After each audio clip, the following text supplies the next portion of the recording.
الذي فوق الرؤوس يا زهراء يا زهراء يا زهراء يا زهراء.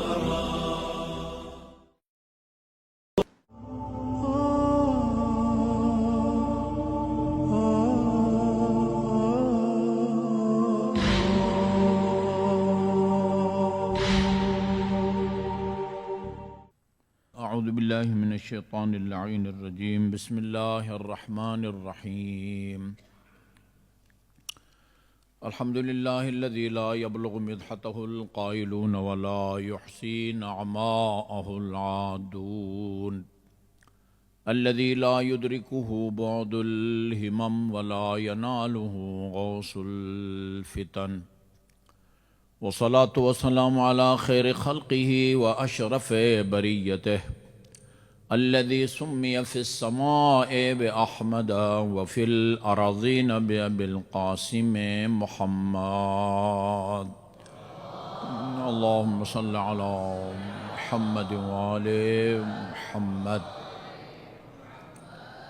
وعلى أهل بيته الطيبين الطاهرين الذين أذهب الله عنهم الرجس وطهرهم تطهيرا. اللهم صل على محمد وآل محمد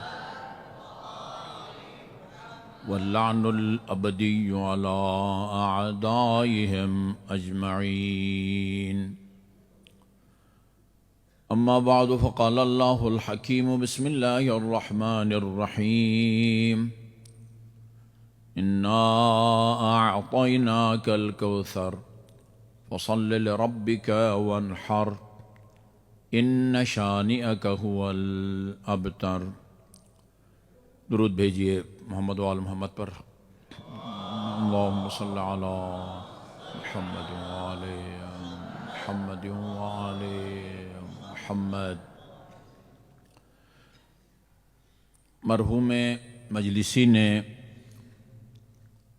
اپنے روایات کا مایہ ناز مجموعہ بہار الانوار، جس کی 110 جلدیں ہیں، اس کی جلد نمبر 91 میں معصوم سے یہ روایت نقل کی ہے: الصلاۃ علی النبی امحق للخطایا من الماء للنار.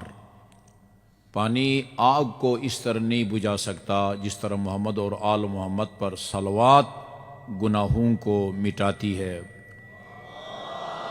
اللہم صل علی محمد وآل محمد.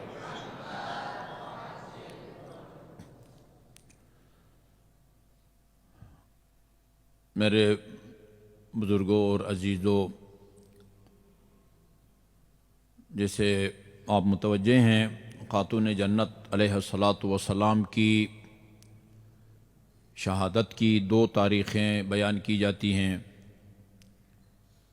اس بنیاد پر کہ آپ اپنے شفیق والد گرامی کی رحلت کے بعد کتنے دن زندہ رہی، 75 دن یا 90 دن. 75 دن کی مناسبت سے ایک تاریخ آپ کی تاریخ وفات کے طور پر منائی جاتی ہے، 90 دن کی مناسبت سے منائی جاتی ہے. قرآن و سنت اور سیرت کے مطالعے سے یہ حقیقت، ایک ناقابل انکار حقیقت سامنے آتی ہے کہ اس دنیا میں جن لوگوں کے پاس جو کمالات ہیں وہ 3 قسم کے ہیں. اس دنیا میں بہت سارے اہل علم پائے جاتے ہیں، نظر آئیں گے آپ کو. وہ علم کا تعلق چاہے عصری علوم سے ہو یا دینی علوم سے ہو. دنیا میں 95% یا اس سے بھی زیادہ لوگ جو دانشمند شمار ہوتے ہیں، علماء شمار ہوتے ہیں، ان کا علم، ان کی دانش، ان کی دانائی، یہ ان کی محنت، جد و جہد اور قد و کاوش کا نتیجہ ہے۔ وَأَن لَيْسَ لِلْإِنسَانِ إِلَّا مَا سَعَى۔ آپ محنت کرتے ہیں تو آپ فقہی احکام سیکھتے ہیں، اچھا جی دوسرے عصری سکولوں میں ہیں، آپ سائنس کے طالب علم ہیں، سائنس کے فارمولے آپ یاد کرتے ہیں۔ جد جہد کے نتیجے میں انسان معلومات حاصل کرتا ہے، اس کی بہت زیادہ تاکید ہے۔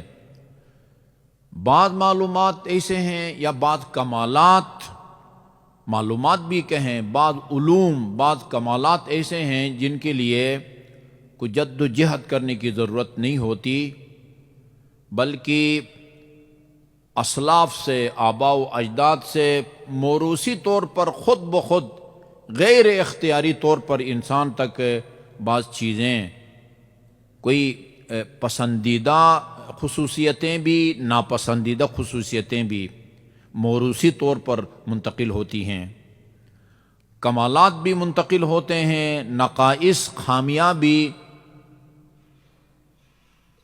خون اور دودھ کے ذریعے اولاد تک منتقل ہوتے ہیں۔ یہی وجہ ہے آپ ڈاکٹر کے پاس جائیں، جو طبیب حاذق ہوتے ہیں، ماہر ڈاکٹر، وہ پوچھتا ہے بیماری آپ کی اگر کوئی بیماری ہے، پوچھتے ہیں شوگر کی بیماری ہو یا بی پی کی بیماری ہو یا دورہ کی، مرگی کی بیماری ہو، بھئی آپ کے رشتہ داروں میں، آپ کے والدین میں سے، بہن بھائیوں میں سے، خاندان میں کسی میں یہ بیماری پائی جاتی ہے یا نہیں پائی جاتی، یہ پوچھتے ہیں، اس لیے کہ بہت ساری بیماریاں بھی موروثی طور پر خون اور دودھ کے ذریعے منتقل ہوتی ہیں، اور بہت سارے کمالات بھی، شجاعت، سخاوت، یہ چیزیں بھی موروثی طور پر انسان تک منتقل ہوتی ہیں۔ تاریخی شواہد ہیں۔ اسی حقیقت کے پیش نظر امیر المومنین علیہ الصلوۃ والسلام نے اپنے بھائی عقیل سے کہا تھا کہ وہ عرب خاندانوں میں آپ حسب نسب کے بارے میں زیادہ معلومات رکھتے ہیں، کسی شجاع، بہادر اور غیرت مند خاندان سے ایک خاتون کا انتخاب کرے میرے لیے، کہ اللہ تعالیٰ اس خاتون سے مجھے کوئی فرزند عطا کرے، اور یعنی اس شجاع، بہادر اور غیرت مند خاندان کی خاتون کے ذریعے میرے اس فرزند تک اس کے کمالات منتقل ہوں، اور وہ فرزند اور بچہ کربلا میں میرے بیٹے حسین کا مددگار ثابت ہو۔ یہ ایک امام معصوم، یہ ایک الگ بات ہے، یہ ایک الگ بحث ہے۔ وہ امام ہوتا ہے، امام لوگوں کے دل کے خیالات سے آگاہ ہوتا ہے۔ امام کے سامنے کوئی مجمع ہو، امام بتا سکتا ہے کہ یہ میرا جو مجمع ہے، سامعین، مخاطبین، ان میں سے کون باوضو ہے، کون باوضو نہیں ہے، دل میں، ذہن میں جو سوالات لے کے آتے ہیں، بہت سارے آپ کو اس مضمون کی روایتیں ملیں گی۔ امام جعفر صادق علیہ السلام کے پاس لوگ آتے تھے سوالات لے کے، امام پوچھتے تھے کہ بھئی جو سوالات لے کے آئے ہو وہ سوال تم کرو گے، جواب دوں گا، یا میں جواب دینا شروع کر دوں؟ امام رضا علیہ السلام، بہار الانوار کی جو جلد امام رضا علیہ السلام کے بارے میں ہے، اس میں لکھا ہوا ہے، ایک آدمی نے، ظاہر ہے وہ مدینے میں یا شاید وہ مشہد میں نہیں رہتا تھا، ڈاک کے ذریعے پرانے زمانے میں جو بھی وہ مراسلے کا سلسلہ تھا، خط کے ذریعے کچھ سوالات بھیجے امام علیہ السلام کی خدمت میں، سوالات نمبر 1، نمبر 2، نمبر 3، اور وہ خط امام کو پہنچا، امام نے خط کو پڑھا، خط کو پڑھنے کے بعد ان کے جوابات لکھے، اور آخر میں نوٹ، ٹھیک ہے جی، یہ میری تعبیر ہے، آخر میں لکھا کہ جو سوالات تم نے تحریر کیے تھے، لکھے تھے، ان کا جواب میں نے لکھ دیا ہے۔ یہ ایک الگ مسئلہ ہے کہ کیوں عقیل کے ذمے لگایا؟ کیا عقیل امام کے مقابلے میں لوگوں کے حسب نسب سے زیادہ آگاہی رکھتا تھا؟ ہرگز نہیں۔ جی ایک رسم یا ایک تعلیم دینا چاہتے ہیں یا لوگوں کے مشورہ کرنے کا کہ آپ ایک ہدایت کرتے ہیں، یہ ایک الگ مسئلہ ہے، لیکن کم از کم یہ ایک ناقابل انکار حقیقت ہے کہ کمالات بھی خامیاں بھی موروثی طور پر دودھ کے ذریعے اور خون کے ذریعہ وہ منتقل ہوتے ہیں۔ اس لیے امیر المومنین علیہ الصلوۃ والسلام نے ایاک والمرأۃ الحمقا، اگر اپنے بیٹے کو دودھ پلانے کے لیے کسی خاتون دایا وہ اگر رکھنا پڑے، ایاک والمرأۃ الحمقا، دیکھو کسی دانشمند عقل مند خاتون کا انتخاب کرو اپنے بچے کو دودھ پلانے کے لیے، کسی حمقا مرد کے لیے احمق، عورت کے لیے حمقا، کسی ایسی بھولی بھالی بیوقوف خاتون کا انتخاب نہ کر، اسی متن میں شامل ہے، اس لیے کہ وہ بیوقوف خاتون کی بیوقوفی، اس کی حماقت، اس کی سادگی دودھ کے ذریعے تیری اولاد تک منتقل ہوتی ہے۔ یہی کمالات، اسی طرح کمالات بھی منتقل ہوتے ہیں، خامیاں، پسندیدہ صفتیں اور عادتیں بھی، ناپسندیدہ صفتیں اور عادتیں بھی خون کے ذریعے، دودھ کے ذریعے انسان تک وہ منتقل ہوتی ہیں۔ یہ ایک ناقابل انکار حقیقت ہے۔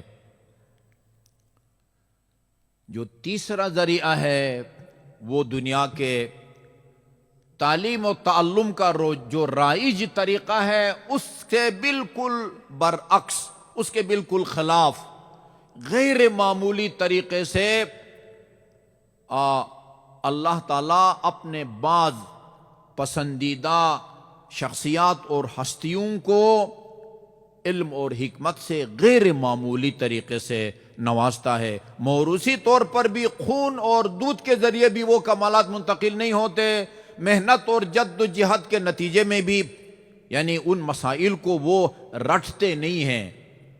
کچھ چیزیں ہوتی ہیں وہ آپ کی محنت کا نتیجہ ہوتی ہیں لیکن ان کو آپ نے رٹا ہوا نہیں ہوتا۔ طالب علم بعض اوقات جد و جہد کرتا ہے، کچھ ایسے معلومات اس کے پاس آتے ہیں کہ ان معلومات کو اس نے رٹا ہوا نہیں ہوتا، ایک جد و جہد کا نتیجہ ہے۔ جد و جہد کے نتیجے میں ایسے علوم آپ کے دل و دماغ میں آتے ہیں، اللہ تعالیٰ آپ کے دل میں ڈال دیتا ہے کہ جن کو آپ نے رٹا ہوا نہیں ہوتا۔ سب کے لیے اور خصوصاً طلاب عزیز کے لیے یہ روایت انتہائی سبق آموز ہے اور فائدہ مند ہیں۔ تجربہ کر کے دیکھیں۔ اذا کان یوم القیامہ، کانا تامہ ہے، یہ ناقصہ نہیں ہے کہ آپ اس کو وہ خبر کی تلاش میں جائیں۔ اذا کان یوم القیامہ، اذا وقع یوم القیامہ وزن دماء الشہداء بمداد العلماء، روز قیامت میزان عمل میں ترازو کے ایک پلڑے میں علماء کی سیاہی رکھی جائے گی اور دوسرے پلڑے میں شہداء راہ حق کا وہ بہا ہوا خون رکھا جائے گا۔ وہ پلڑا جھک جائے گا جس میں علماء کی سیاہی ہوگی اور وہ پلڑا اٹھتا ہوا نظر آئے گا جس میں شہداء راہ خدا کا خون ہوگا۔ اللہم صلی علی محمد و آل محمد۔ اور بھی وہ جیسے کہتے ہیں نا چراغ تلے اندھیرا، پتہ نہیں ہوتا، پتہ نہیں جامع اہل بیت کے کتنے طالب علم ہوں گے جنہوں نے ان تمام روایات کو پڑھا ہوگا اور ان کا مطلب ذہن میں رکھا ہوگا۔ انتہائی قیمتی وہ ہیں۔ مین گیٹ سے داخل ہوں تو پشت پر بھی وہ روایت ہے کہ یستغفر لہ کل شیء حتی الحوت فی البحر، جی آسمان کے فرشتے اپنے پر مس کر کے فخر کرتے ہیں دینی طالب علم کے جسم اور بدن کے ساتھ۔ وہ تمام روایتیں اس کے در دیوار پر لکھی ہوئی ہے، منیت المرید میں بھی ہے۔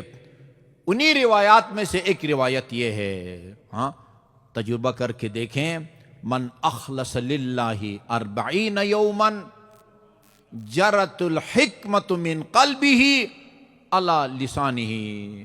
آپ محنت کریں، یہ میری اس گفتگو کا مطلب یہ نہیں کہ وہ ایک منتر پڑھ کے ورد کر کے عمل کر کے آپ ایک مقام تک پہنچنا چاہتے ہیں، نہیں، جد و جہد چاہیے، وہ آپ کی جو ہے نا وہ شب بیداریاں چاہیے، نظریں کمزور ہو جاتی ہے، علماء کرام کی، طلباء کرام کی پڑھ پڑھ کے نظر کی وہ اینک لگانی پڑتی ہو، محنت اپنی جگہ، لیکن اگر آپ چاہتے ہیں، عربی میں تفرہ کہتے ہیں، تفرہ جمپ، ہاں، اگر آپ جمپ مار کے کمال تک پہنچنا چاہتے ہیں، اس روایت میں جمپ مار کے علمی میدان میں جمپ مار کے کمال تک پہنچنے کا طریقہ اور نسخہ بتایا ہے۔ من اخلص للہ 40 یوما، جو 40 دن خالصتاً للہ اللہ تعالیٰ کے لیے عبادت کرے، 40 دن، وہ رٹنے کا نتیجہ الگ ہے۔ جرت الحکمت من قلبہ، یہ غیر معمولی طریقے سے حکمت اس کی وہ دل سے حکمت کے چشمے پھوٹتے ہیں اور اس کی زبان سے جاری ہونے لگتے ہیں۔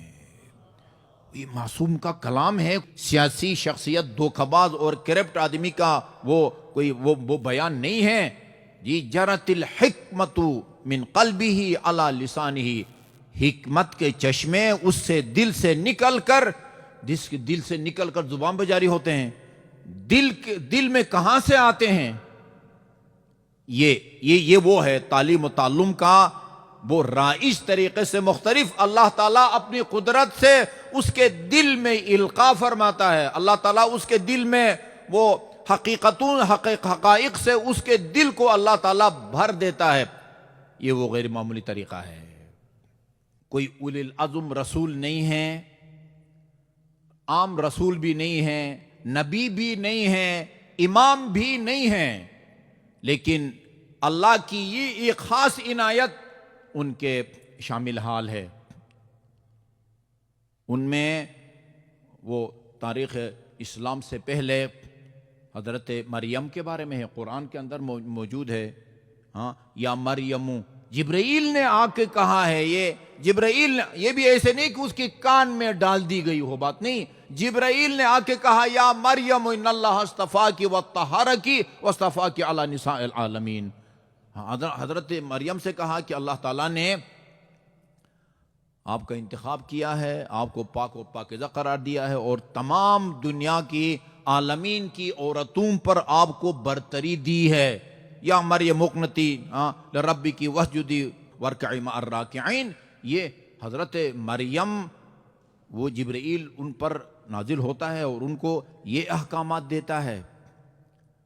حضرت موسیٰ کی والدہ، یہ بھی قرآن کے اندر موجود ہے، اس کو کہا جاتا ہے کہ بھئی اگر آپ کوئی خطرہ محسوس کریں، وہ موسیٰ کو دودھ پلاؤ، اگر کوئی خطرہ محسوس ہو اس کو اٹھا کے دریا میں ڈال دو، ہم اس کی حفاظت کریں گے۔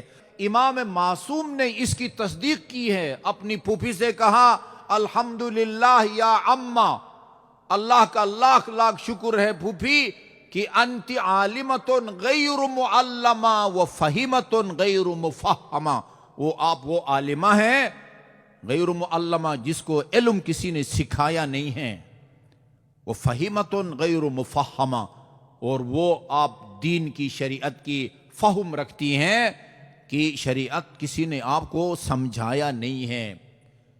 عبداللہ بن جعفر طیار کے امیر المومنین نے فرمایا کہ رسول خدا نے اپنی رحلت سے پہلے مجھے وصیت کی، اذا انا مت، مجھے جب موت آئے، جب میں اس دنیا سے جانے لگوں، فاغسلنی، تم خود مجھے غسل دینا۔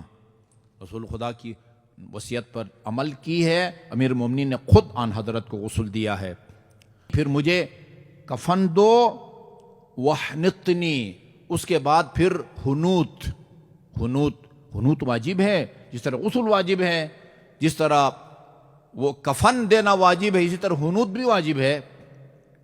اس کے بعد فرمایا ثم اقعدنی، غسل کفن حنوط کے بعد دفن سے پہلے مجھے اٹھا کے بٹھا دو۔ رسول خدا فرماتے ہیں مجھے اٹھا کے بٹھاؤ۔ یہ اٹھا کے بٹھانے والے واقعات وہ بہت ہیں۔ امیر المومنین نے بھی جنگ صفین میں کچھ مقتولین کو، لاشیں تھی، ان کو اٹھا کے بٹھایا اور ان سے سوال کیا، اللہ نے مجھ سے جو وعدہ کیا تھا وہ تو اس نے پورا کر دیا، تم بتاؤ تم سے جو وعدہ ہوا تھا وہ پورا ہو رہا ہے یا نہیں ہو رہا ہے؟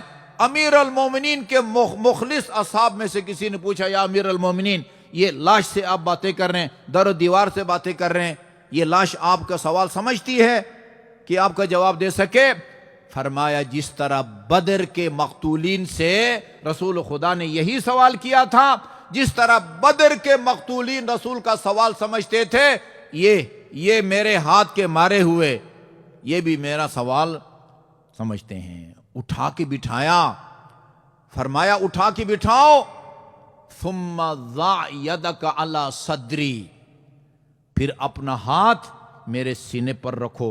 بعض روایات میں ہے ثم ضع فاک علی فمی، اپنے منہ کو، اپنے لبوں کو یا پتہ نہیں میرے منہ پر رکھ دو، اخبرک بما ہوا کائن الی یوم القیامہ، اس ایک لمحے میں وہ قیامت تک رونما ہونے والے واقعات سے میں تجھے آگاہ کر دوں گا۔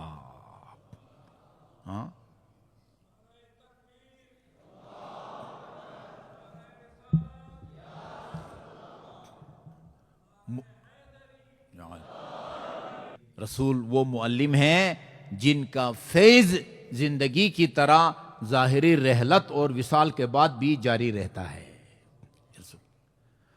فَفَعَلْتُ، امیر مومن فرماتے رسول خدا نے وصیت فرمائی تھی، فَفَعَلْتُ، میں نے آن حضرت کی وصیت پر عمل کیا، یعنی ان کو غسل کفن دینے کے بعد، ہنوت کے بعد یہی کام کیا جو آپ نے فرمایا تھا۔ اس کے بعد پھر عبداللہ بن جعفر کہتے ہیں وَكَانَ عَلِيٌّ اِذَا أَخْبَرَ بِمَا يَكُونَ، امیر المؤمنین اپنی زندگی میں جب بھی کوئی مستقبل کی پیش گوئی کرتے تھے، خداداد علم کی روشنی میں جب غیب کی خبر دیتے تھے، ساتھ یہ بھی فرماتے تھے هَذَا مَا أَخْبَرَنِي رسول اللہ بعد موتہ، یہ وہ پیش گوئی ہے جو رسول خدا نے اپنی رحلت کے بعد کی تھی۔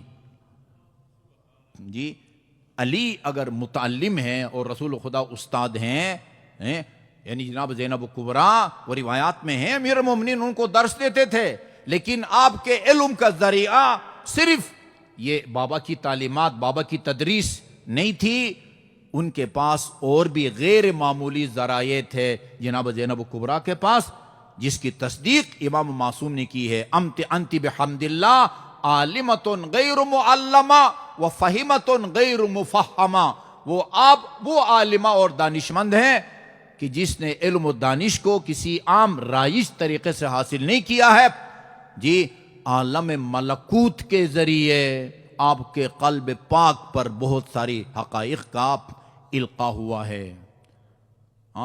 یہ ساری لمبی چوڑی تمہید میں نے آپ کو اس لیے سنائی ہے تاکہ آج کی مجلس میں خاتون جنت کے اسماء گرامی یا القاب میں سے ایک لقب کی میں وضاحت کر سکوں، جہاں آپ کا نام فاطمہ ہے اور وہ بھی رسول خدا نے اللہ کے حکم سے رکھا ہے فاطمہ، لأنہا صادق آل محمد کے فرمان کے مطابق لأنہا فتمت وشیعتها من النار۔ اب کہتے ہیں فاطمہ بمعنی یہ مفتوم ہے، فاطمہ کو فاطمہ اس لیے کہا جاتا ہے، فتم کا مطلب ہوتا الگ تھلگ کرنا، مفتوم اس بچے کو کہا جاتا ہے جس کو ماں 2 سال دودھ پلانے کے بعد اس کو دودھ چھڑا دیتی ہے، اس کو الگ کر دیتی ہے دودھ سے۔ اس کو 2 وجہ تسمیہ بیان کی گئی ہے خاتون جنت کی، لأنہا فتمت وشیعتها من النار، فاطمہ کو فاطمہ اس لیے کہا جاتا ہے کہ اللہ تعالیٰ نے فاطمہ اور فاطمہ کی اولاد، فاطمہ کے پیروکاروں کو، شیعوں کو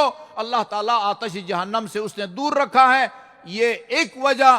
اور دوسرا لأنہا فتمت بالعلم، عام دنیا کے بچوں یا بچوں کو جب دودھ چھڑا دیا جاتا ہے، دودھ کے متبادل کے طور پر ان کو کوئی نرم غذا یا خوراک دی جاتی ہے، یہ پاؤڈر بنے ہوئے تھے، دلیہ وغیرہ ہوتا ہے، تھوڑا سا اور بڑھ جائے تو وہ کیلا جو ہے نا اس کو پھینٹ کے دودھ کے ساتھ ملا کے یا دہی کے ساتھ ملا کے بچے کو دیا جاتا ہے۔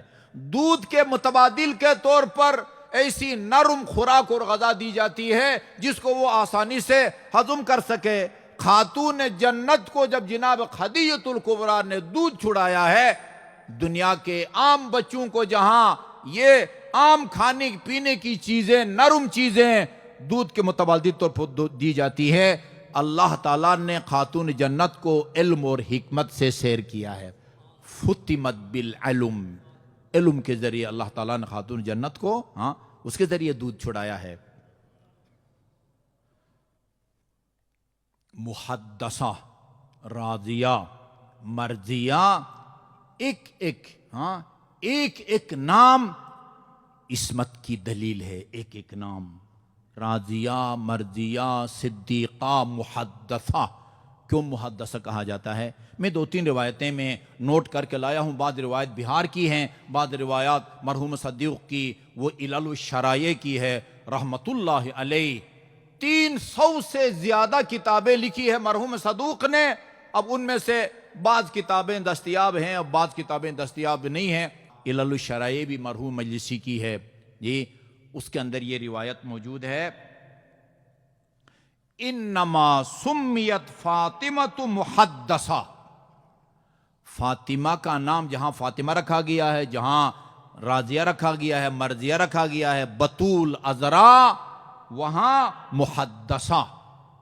محدثہ جس سے حدیث بیان کی جائے، باب تفعیل کا اسم مفعول ہے نا۔ محدثہ یعنی وہ کہ جس سے کوئی حدیث بیان کرے، حدیث رسول خدا بیان کریں، جبرائیل بیان کرے، فرشتے بیان کریں۔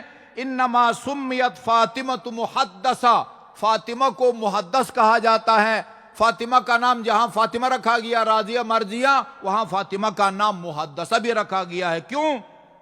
یہ لأن الملک یا جبرائیل کا لفظ بھی استعمال نہیں ہوا ہے، جمع کا لفظ استعمال ہوا ہے۔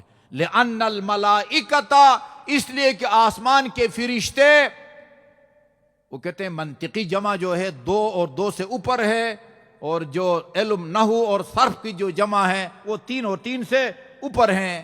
کم از کم 2 یا 3 فرشتے، پتہ نہیں شاید وفود کی صورت میں آسمان کے فرشتے خاتون جنت پر نازل ہوتے تھے۔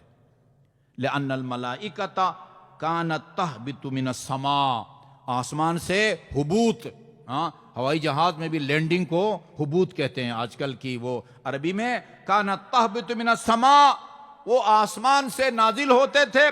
فتنادیہا کما تنادا مریم، آسمان کے فرشتے اس طرح وہ بلاتے تھے یا ہم کلام ہوتے تھے خاتون جنت سے، جس طرح حضرت مریم سے۔ یا مریم ان اللہ اصطفاکی وطہرکی واصطفاکی علی نساء العالمین۔ مریم جی، اس پر وہ آسمان سے فرشتے نازل ہوتے ہیں۔ خدا رحمت کرے علامہ اقبال پر، مریم از یک نسبت عیسیٰ عزیز۔ مریم کو صرف ایک وجہ سے عزت اور شرف حاصل ہے، اور وہ یہ ہے کہ عیسیٰ ابن مریم حضرت عیسیٰ کی ماں ہیں۔ از سے نسبت حضرت عیسیٰ زہرا عزیز، حضرت زہرا کو 3 نسبتوں سے اللہ تعالیٰ نے عزت دی ہے۔ نمبر 1، وہ خاتم الانبیاء کی دختر نیک اختر ہے، امیر المومنین کی ہمسر ہیں، اور دونوں شہزادے جوانان جنت کی مادر گرامی ہیں۔ کما تنادی مریم ابن بنت عمران فتقول الملائکہ، آسمان کے فرشتے آ کے ایسے ہی حاضری لگا کے یا خاتون جنت کی زیارت کر کے نہیں جاتے تھے جی، ہم کلام ہوتے تھے خاتون جنت سے۔ فتقول یا فاطمہ، آسمان کی فرشتے آ کے خاتون جنت سے اس طرح وہ ہم کلام ہوتے تھے۔ ان اللہ اصطفاکی، وہی الفاظ جو قرآن میں حضرت مریم کے بارے میں ہیں، جبرائیل آ کے کہتا تھا، یہاں بھی وہی الفاظ ہے، ان اللہ اصطفاکی، اللہ تعالیٰ نے آپ کا انتخاب کیا ہے، اللہ تعالیٰ نے آپ کو برگزیدہ قرار دیا ہے۔ وطہرکی، آیے تطہیر کی مصداق ہے، آیے تطہیر کے مصادیق میں مرکز ہے۔ انما یرید اللہ لیذھب عنکم الرجس اہل البیت ویطہرکم تطہیرا۔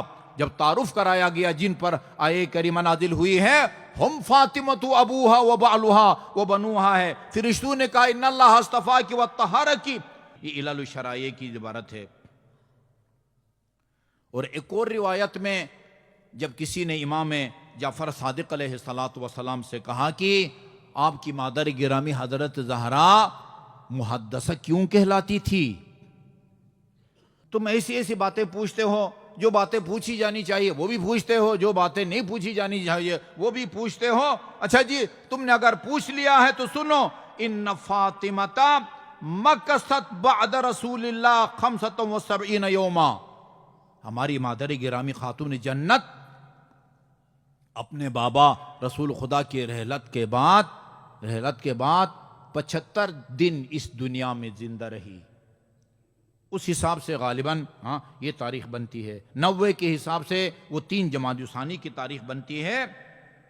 یومن وکانا دخلہا حزن شدید علی ابیہا، ظاہر ہے یہ کوئی عام باپ کا سایہ سر سے نہیں اٹھا تھا، شفیق باپ رحمت للعالمین کا سایہ سر سے اٹھا تھا، اس کی وجہ سے آپ غمزدہ تھی، مصیبت زدہ تھی۔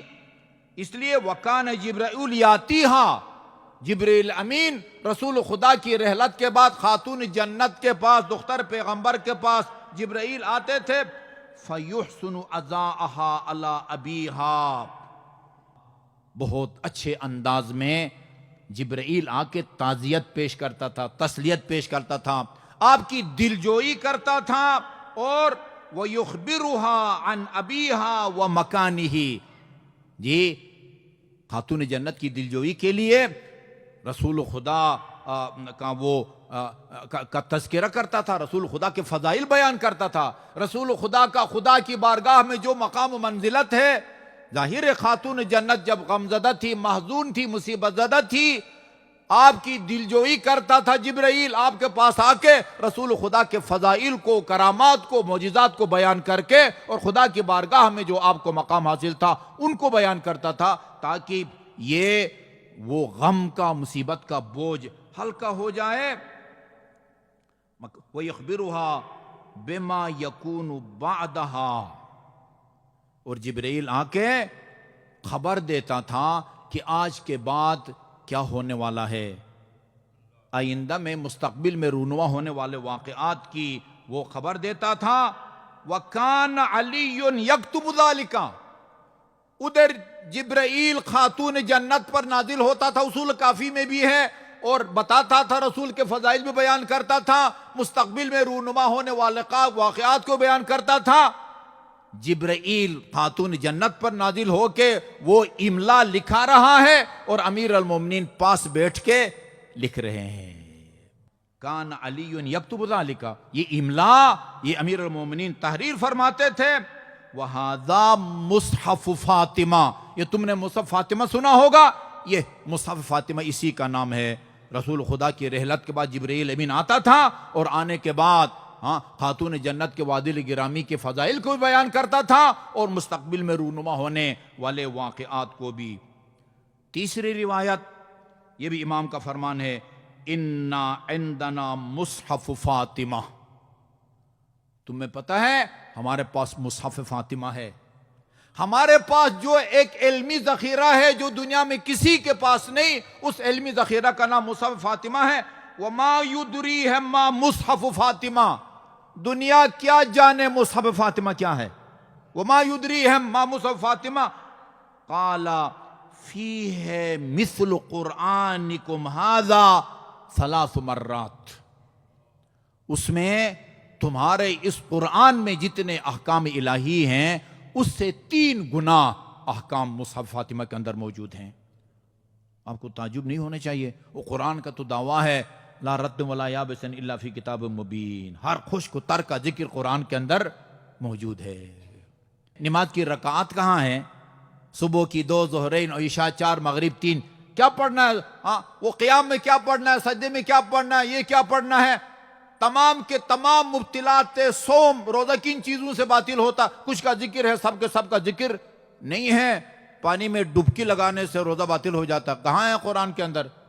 کلیات کو بیان کیا ہے، سارے احکام تفصیل کے ساتھ قرآن کے اندر موجود نہیں ہے۔ وہ احکام ہیں کہ جن کی اللہ تعالیٰ نے خاتون جنت کے قلب پاک پر بذریعہ وحی ان کو نازل فرمایا ہے۔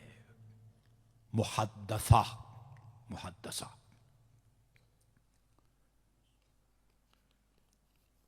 اہل بیت اطہار کی محمد اور آل محمد کی ایک خاص خصوصیت ہے. وہ خصوصیت آپ کو قرآن آیات میں بھی نظر آئے گی، ان کے خطبوں میں بھی وہ نظر آئے گی، اور وہ یہ کہ ہم لوگ، امت کے لوگ، اپنے بارے میں، اپنے انجام کے بارے میں اتنے فکر مند نہیں ہوتے جتنے محمد اور آل محمد فکر مند تھے.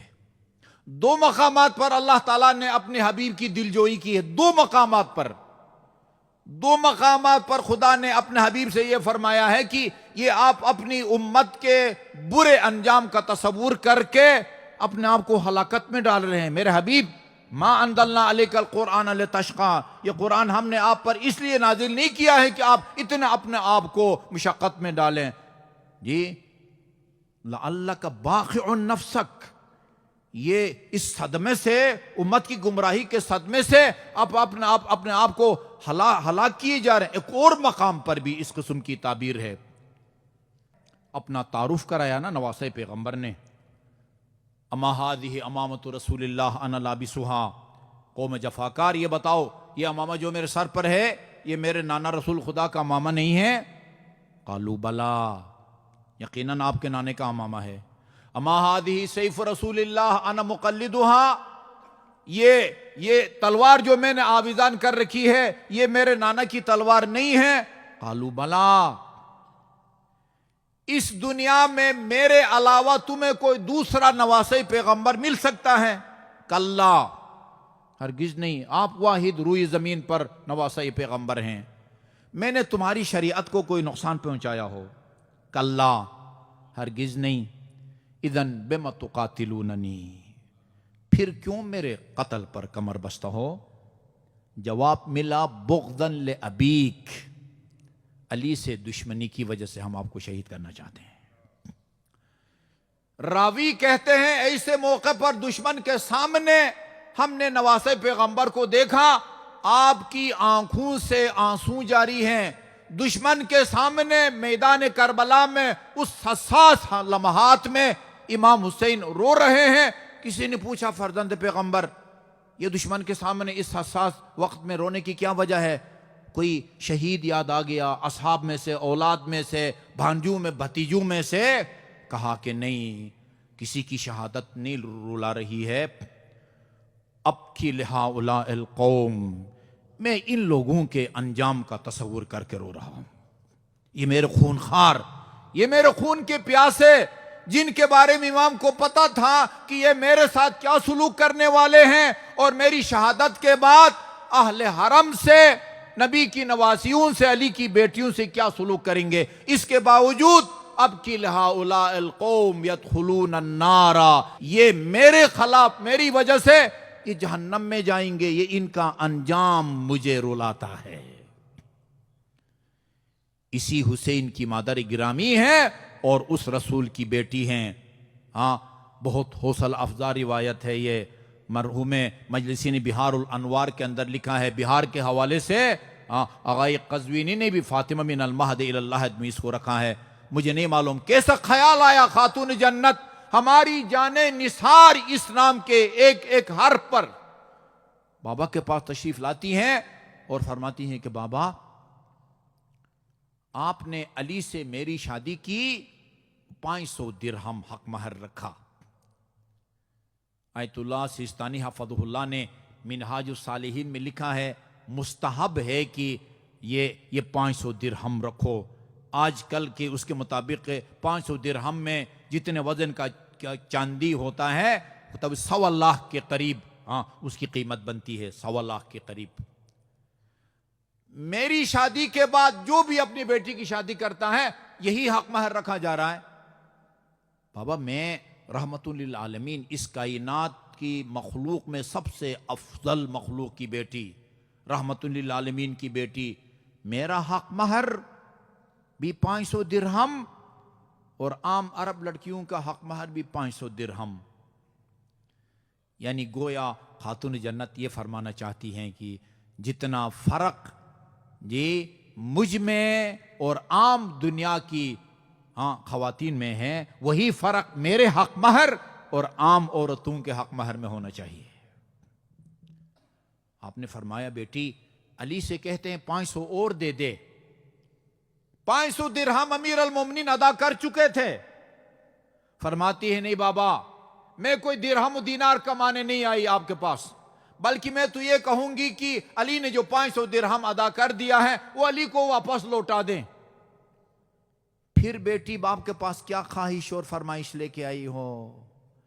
فرمایا یہ میں خواہش لے کے آئی ہوں، اب دعا کریں خدا کی بارگاہ میں کہ وہ مجھے حق مہر کے طور پر گناہگاروں کی شفاعت کے اختیارات دے، میں ان کو روز قیامت استعمال کروں گی۔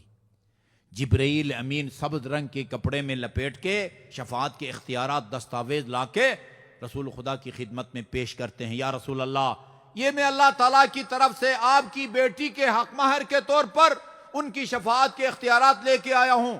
دختر پیغمبر نے وصیت فرمائی جب میں اس دنیا سے جانے لگوں میرے کفن کے نیچے سینے کے اوپر ان اختیارات کو رکھو گے تاکہ روز قیامت ان کو میں استعمال کروں۔ میں نے بہت مجلسوں میں ذکر کیا ہے اس کو، یہ روایت جو عرض کرنے لگا ہوں بہار میں بھی ہے، اہل سنت کی کتابوں میں لکھا ہوا ہے۔ اذا کان یوم القیامہ، جب قیامت کا دن ہوگا منادی کی آواز آئے گی، یا اہل محشر، محشر والو غضوا ابصارکم، اپنی آنکھوں کو بند کرو، وَنَكِّسُوا رُؤُوسَكُمْ، سروں کو جھکاؤ۔ کیوں؟ کس کے احترام میں؟ فَإِنَّ فَاطِمَةَ بِنْتَ مُحَمَّدٍ تَجُوزُ عَلَى الصِّرَاطِ، ابھی تھوڑی دیر میں محمد مصطفیٰ کی بیٹی یہ میدان محشر سے گزر کے پل صراط کو عبور کرنا چاہتی ہیں۔ لکھا ہے قزوینی نے، بہار نے، تشریف لائیں گی دختر پیغمبر لیکن ہاتھ خالی نہیں ہوگا۔ وفی یدہا قمیص مخضوب بدم الحسین، ہاتھ میں مظلوم بیٹے کا خون آلود کرتا بھی ہوگا، اور خدا کی بارگاہ میں فریاد کریں گی الہی انت العدل و انت الحکم، پالنے والے آج کی اس عدالت کا قاضی حاکم تو ہے، احکم بینی و بین قاتل ولدی، میرا فیصلہ اور میرے مظلوم بیٹے کے قاتل کا فیصلہ تو خود فرمانا۔ یہ جملہ بھی ہے خدایا مجھے ان عزاداروں کی شفاعت کی اجازت دے جو دنیا میں میرے مظلوم بیٹے کی مظلومیت کو یاد کر کے روتے رہے۔ خدا رحمت کرے مرث نگاہ پر، لا بد ان ترد القیامت فاطم وقمیصها بدم الحسین مدرج، ناگزیر ہے خاتون جنت تتلائیں گی۔ بعض روایات میں ہے ہاتھ میں خون آلود کرتا ہوگا، اور بعض روایات میں ہے خاتون جنت کے قمیص کے دامن پر خون ناحق کے داغ ہوں گے، بیٹے کے خون ناحق کے داغ ہوں گے۔ میدان محشر سے عبور کر کے پل صراط سے گزر کے جنت کے دروازے پر جا کے کھڑی ہوں گی۔ کس احترام کے ساتھ اللہ تعالیٰ مخاطب ہے دختر پیغمبر سے، یبنت حبیبی، اے میرے حبیب کی دختر نیک اختر، ما لکی لا تدخلین الجنہ، ہم نے آپ کے لیے جنت کے سارے دروازے کھول دیے ہیں، اب کس کے انتظار میں کھڑی ہے؟ کیوں اہل محشر کی طرف رخ کر کے کھڑی ہے؟ جواب میں فرمائیں گی الہی انی احب ان یعرف قدری فی مثل هذا اليوم، یہ جملہ مجھے کہنے دے، دنیا میں دنیا والوں نے میری قدر منزلت کو نہیں سمجھا۔ فاطمہ چاہتی ہے آج اہل محشر کم از کم سمجھے کہ فاطمہ کا، محمد کی بیٹی کا خدا کی بارگاہ میں کیا مقام و منزلت ہے۔ اجازت ملے گی ان اختیارات کو استعمال کرنے کی۔ امام جعفر صادق کے الفاظ ہیں، تلتقط شیعتها کما یلتقط الطیر الحب الجید من الردی، اس طرح چن چن کے اپنے پیروکاروں کو جنت میں لے کے جائیں گی جس طرح ایک پرندہ زمین سے دانے کو اٹھاتا ہے۔ اس کے بعد یہ روایت یہاں پر ختم نہیں ہوتی، روایت کہتی ہے جتنے لوگ، جتنے گناہگار خاتون جنت کی شفاعت کے نتیجے میں جنت کے حقدار بنیں گے، اللہ فرمائے گا میں تمہیں بھی شفاعت کی اجازت دیتا ہوں۔ انظروا الی من اطعمکم فی حب فاطمہ، دیکھو دنیا میں کس نے تمہیں فاطمہ کی محبت میں کھانا کھلایا تھا؟ من سقاکم فی حب فاطمہ، کس نے دنیا میں تمہیں فاطمہ کی محبت میں گلاس پانی کا عمل کیجئے میرے بزرگوں اور عزیزوں، فاطمہ کا نام پر ضرورت مندوں کو کھانا کھلائیں، فاطمہ کے نام پر پیاسے کو پانی پلا دیں۔ انظروا من کساکم فی حب فاطمہ، کس نے تمہیں فاطمہ کی محبت میں لباس دیا تھا، اس کو بھی اپنے ساتھ جنت میں لے کے جاؤ۔ یہ روایت کہتی ہے عرب کے دو بڑے قبیلے، قبیلہ مضر اور ربیعہ کے برابر لوگ فاطمہ کے شفاعت یافتہ لوگوں کی شفاعت کی وجہ سے گناہگار جنت میں جائیں گے۔ خدایا ہمیں خاتون جنت کی شفاعت نصیب فرما۔ دو جملے اور عرض کرنے دیں بس۔ آپ نے اندازہ لگایا یہ کتنی مکرمہ ہے، خدا کی بارگاہ میں کتنا بلند مقام ہے، انبیاء بھی ہوں گے، سب سے کہا جا رہا ہے محمد کی بیٹی آ رہی ہے، احترام میں نظروں کو جھکاؤ، سروں کو جھکاؤ، نگاہیں نیچے رکھو۔ لیکن مجھے عرض کرنے دیں اس مکرمہ کی تکریم اور معظمہ کی تعظیم کا حق ادا نہیں کیا۔ شیخ جعفر ہلی خدا رحمت کرے ان پر فرماتے ہیں الواثبون لظلم آل محمد و محمد الملقن بلا تکفیری، ابھی بھی تو فاطمہ کے بابا کو کفن بھی نہیں دیا گیا تھا مگر آل محمد پر ظلم و ستم کے ہی کمر بستہ ہو گئے۔ وَمُجَمِّعِ حَطَبٍ عَلَى الْبَيْتِ الَّذِي، میں کل خطبے کے کچھ اقتباسات سناؤں گا جی۔ وَمُجَمِّعِ حَطَبٍ عَلَى الْبَيْتِ الَّذِي، اس گھر کے دروازے پر آگ کے گھر کو آگ لگانے کی دھمکیاں دی گئیں، وہ گھر اور گھرانا نہ ہوتا، آج اسلام کا نام و نشان نہ ہوتا۔ وَالدَّاخِلِينَ عَلَى الْبَطُولَةِ بَيْتِهَا، بی بی کی اجازت کے بغیر یہ گھر کے اندر داخل ہوئے۔ وَالْمُسْقِطِينَ لَهَا عَزَّ جَنِينِ، اس آقا کو شہید کیا جس کا نام ولادت سے پہلے محسن رکھا گیا تھا، اور کیا ظلم و ستم ہوا۔ وَالْقَائِدِينَ إِمَامَهُمْ بِنَجَادِهِ، اپنے ہی امام کے رسے میں رسن بند کے مسجد کی طرف کشاں کشاں لے گئے۔ علماء سے آپ نے سنا، خود بھی صاحب مطالعہ ہیں، علی کو اس وقت لے جایا گیا جب دختر پیغمبر پر دروازہ گر چکا تھا اور ایک نہیں دونوں پہلو زخمی ہو چکے تھے، مگر جب دیکھا کہ علی کو لے جایا جا رہا ہے، آقا زادی کو اپنے دونوں پہلوؤں کا درد بھول گیا اور پیچھے پیچھے جاتی ہے، فرماتی ہیں خلو ابن امی، وہ میرے امام کو رہا کر دو، اولا اکشف للدعا راسی واشکو للہ شجونی، خدا کی بارگاہ میں شکوہ کروں گی، گلہ کروں گی۔ ما کان ناقۃ صالح فصیلها فی الفضل عند اللہ الا دونی، میرا مقام کوئی ناقہ صالح سے کم نہیں ہے جس کی وجہ سے خدا نے عذاب نازل کیا۔ امیر المومنین نے جب سنا، سلمان سے کہا ادرک ابنت محمد، سلمان یہ محمد کی بیٹی بابا کی قبر تک نہ پہنچنے پائے، خدا کی قسم اگر بابا کی قمیص سر پر رکھ کر بد دعا کی ابھی عذاب نازل ہوگا۔ ہماری جان نثار اسی ماں کی عفت ماں بیٹیاں زینب ام کلثوم، سید سجاد نے دربار یزید میں جو مصائب پڑے اس کا آخری جملہ یہ تھا میں اس مظلوم باپ کا بیٹا ہوں جس کی شہادت کے بعد اسی کے اہل حرم کو کربلا سے کوفہ اور کوفہ سے لے کر شام کے بازاروں اور درباروں میں پھرایا گیا۔ لا اضحک اللہ سن الدہر ان ضحکت وآل احمد المظلومون قد قہروا ولا حول ولا قوة الا باللہ العلی العظیم۔ انا للہ و انا الیہ راجعون۔